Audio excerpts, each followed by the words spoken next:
Nkwaniriza era nkwebaza okunyumirwa ebyafaayo Zirubega Ibrahim Kasinga Mulisa Frank ne Mutsuya Stewart wa Kenyangi mwebala okunyumirwa emboozi zino. Musajja mukulu Kazoora agamba nti amagye ga gavumenti mu kitundu eky'empigi gali gatandise okubeera nga gaddukayo nga gayita Kasamu ssaako ne Kasanje nga bakwata ku lw'Entebe. Kazoora yategeeza Kyaligonza n'amuddamu n'amutegeeza nti ekkubo eryo nali lizibe. Nti mu nkuba yali efudde embeera ey'amaanyi, musajja mukulu ono Kazoora yasobola okubeera nga ekkubo lino alitegako zi mining. Nti era wakati mu kubeera nga bakulu bano babagoba, bangi baalekawo ebintu byabwe. Omwali ne loole yali ejjuddeko ebyokulwanyisa eby'amaanyi okwali emmundu, amasasi, anti-tanker shells teekako ne grenades. Kyaligonza bwe yategeeza chairman wa High Command ku nsonga y'emmotoka eno ewambiddwa nga kuliko ebyokulwanyisa, chairman yabalagira okubeera nga emmotoka eyo bagitwala mu kifo we yali ekyerwengo okuliraana Mbiriizi.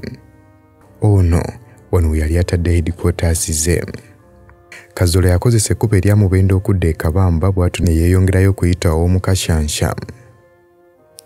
Chairman wa High Command yamwebaza nnyo era n'amubuuza oba nga ddala akyali mu nkambi y'ekyamusisi. Kazoora kyaddaaki yaddayo ku beesi ye, wabula agamba yakyewuunya nnyo okubeera nga Kyaligonza ensonga eno teyagyogerako mu kitabo kye ekya Agony of Power.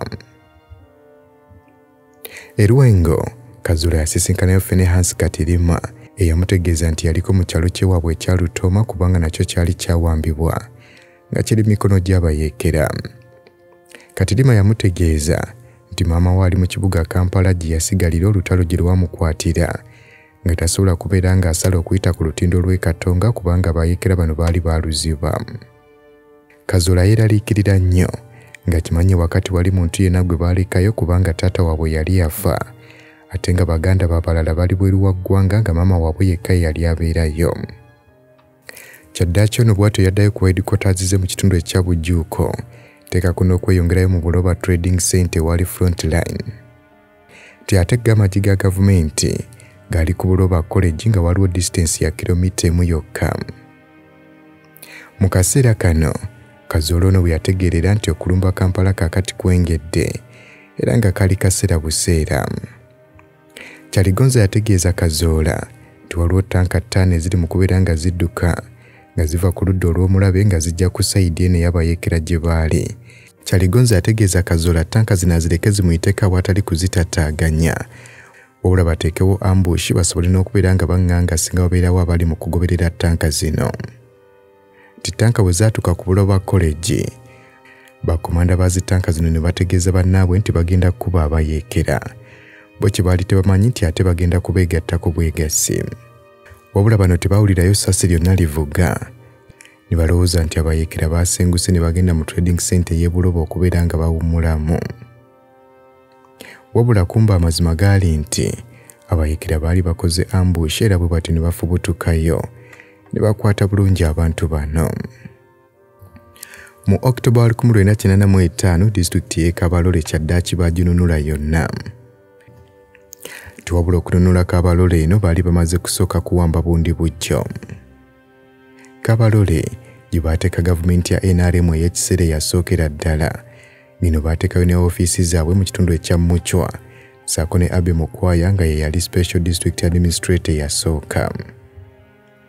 Nti era baali Buloba, Kyaligonza bwe yategereza Kazoora nti High Command teekako ne National Resistance Council basazeewo okubeera nga bateekawo gavumenti ey'ekiseera n'obukulembeze. Nti era musajja mukulu ono Kazoora alondeddwa okubeera Special District Administrator w'e Kabale, ng'ebiseera ebyo ne Kisolo mwe yali egendera. Wabula ekiseera kino kyonna, musajja mukulu ono Kazoora yali yeeraliikirira obulamu bwa maama we gy'ali mu Kampala. Yafuna omuntu wa bulijjo gwe yawa akapapula kwe yali awandiisa ebigambo bye yaweereza Sister we Loisi, eyali akolanga Secretary wa Chairman wa Uganda Land Commission. Ebbaluwa eno kwata ateeka signature ye yaliko ebigambo nti bw'oba ojjukira omukono guno, omuntu akuleetedde akabaluwa ako agenda kukuleeta gye ndi. Olunaku olw'enkeera, Loisi ono yasalawo okubeera ng'agenda asisinkana eyawandiisa akabaluwa kano. Tiweewaawo ebyembi, musajja mukulu ono Kazoora yali Bujuuko. Amagye ga gavumenti ne gasimbula okubeera nga gava ku Buloba College ne galumba abakulu bano aba NRA mu Buloba Trading Center gye baali. Olutalo luno lwakwata Loyisi ng'ali wakati awo, ekyamuleetera okubeera ng'ajjamu n'engatto ze asobole okudduka okutaasa obulamu. Kyokka olunaku olw'enkeera bano baasobola okubeera nga basisinkana mu kitundu ekya Bujjuuko. Wali wayise emyaka 4 n'ekitundu nga bano tebasisinkananga oluvannyuma lwa musajja mukulu ono Kazoora bwe yadduka mu maka ga sisita we. Baali basanyufu okubeera nga basisinkana oluvannyuma lw'ebbanga eddene, era nga bano baatandika okwenyumiza buli omu engeri gy'asobodde okubeera ng'asomokamu okutuuka w'atuuse ng'akyali mulamu.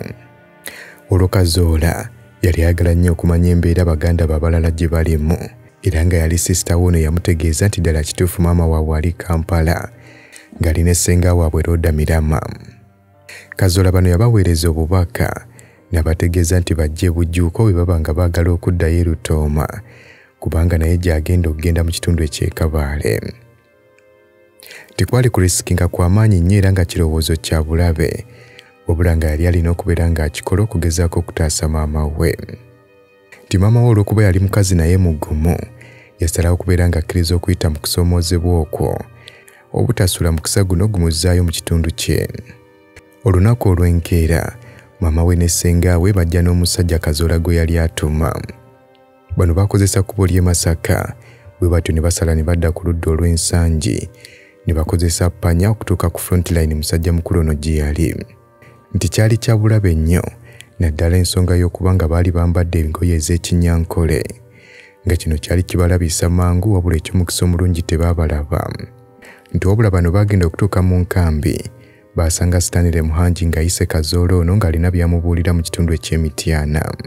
Kazoora bwe yakomawo, webale kunyumirwa byafaayo, naye okimanyi nti buvunaanyizibwa bwaffe okulwanyisa omusujja gw'ensiri nga tusula mu butimba, naye jjukira nti waliwo ensiri ezituluma nga tetunnaba kwebaka, n'olwekyo ezo zeewale nga weesiiga Ropa Free Mosquito Repellent. Tewali nsiri ejja kuluma. Ropa Free Mosquito Repellent ojja kumusanga mu pharmacies nga Africa ewandegeya, Spring ne Kamukea ku Wilson Road ne Mega Supermarkets opposite Old Tax Park ne Garden City. Zirubega Ibrahim Kasinga nkwebaza jogenda maaso n'okubeera ng'okwasaganyaako, kujjukiza nti gwatera okutambula n'ogendako mu Eastern Region oba mu Mbale, kozesa Hilltop View Hotel, pereza yaabwe ya mulembe ate nga tebakolagana na mwenge. Billahi minashaitanir rajim. Bismillahir rahmanir rahim. Assalamu alaikum wa rahmatullahi wa barakatuhu. Nze Haji Kabogoza omusomi w'edduwa ntereza ensonga z'amaka ebyenfuna n'endwadde ezitategeerekeka. Haji Kabogoza omusomi w'edduwa nsiŋŋaanibwa ekitigoma ku lw'ejjinja. Bw'obanga otuuse ekitigoma mu ttawuni ku siteegi osobola okuba ku nnamba z'essimu ezo z'olaba zitambula. Gwe wenna ali ewala oyinza okuyita ku mukutu gwaffe ogwa WhatsApp ku layini eyo eya MTN obudde bwonna mbeerako. Kazoora bwe yakomawo, ab'amagye bamutegeeza nti maama we ne ssenga we bazze dda we bali.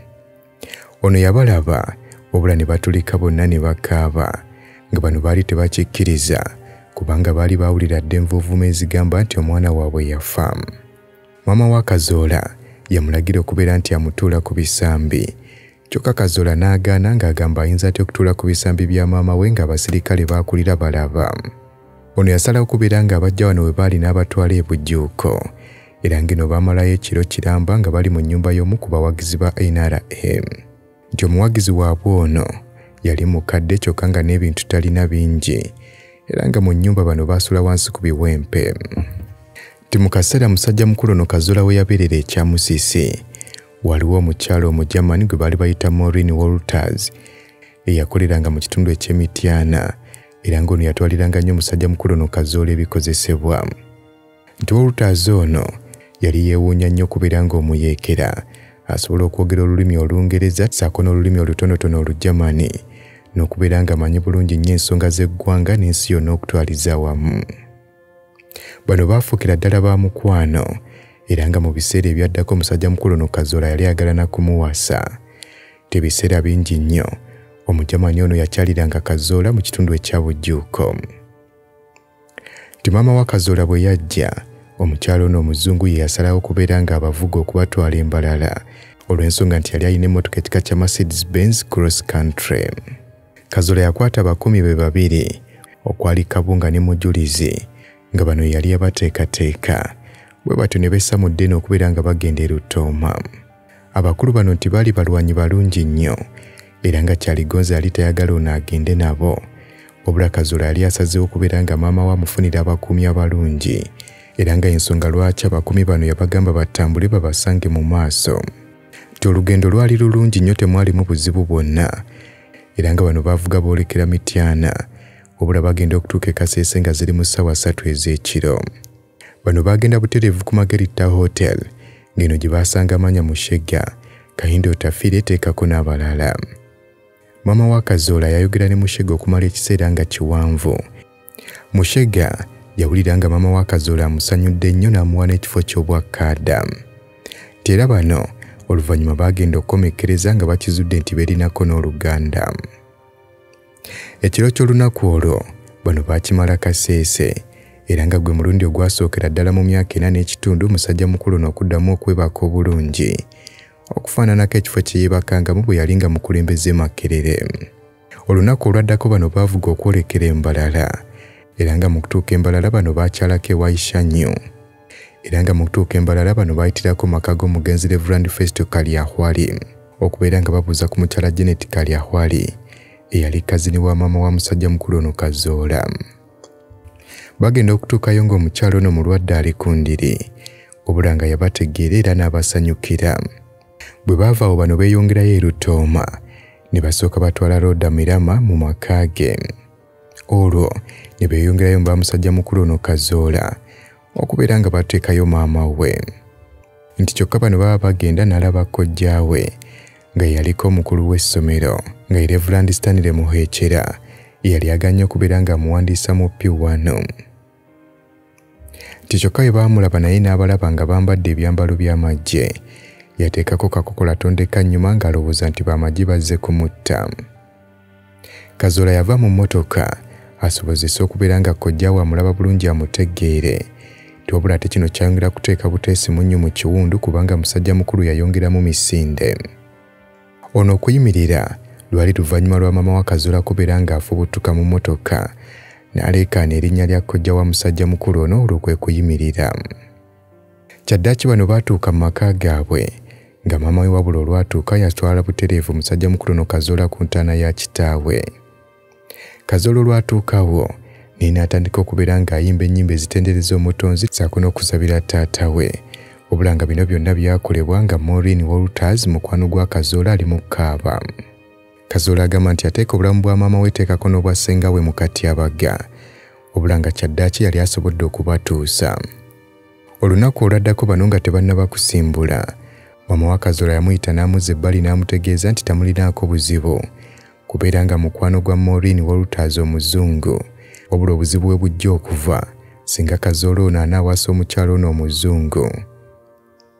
Maama wa Kazoora yamukuutira obutakikola nti era bw'anaakikolera ajja kumwegaana.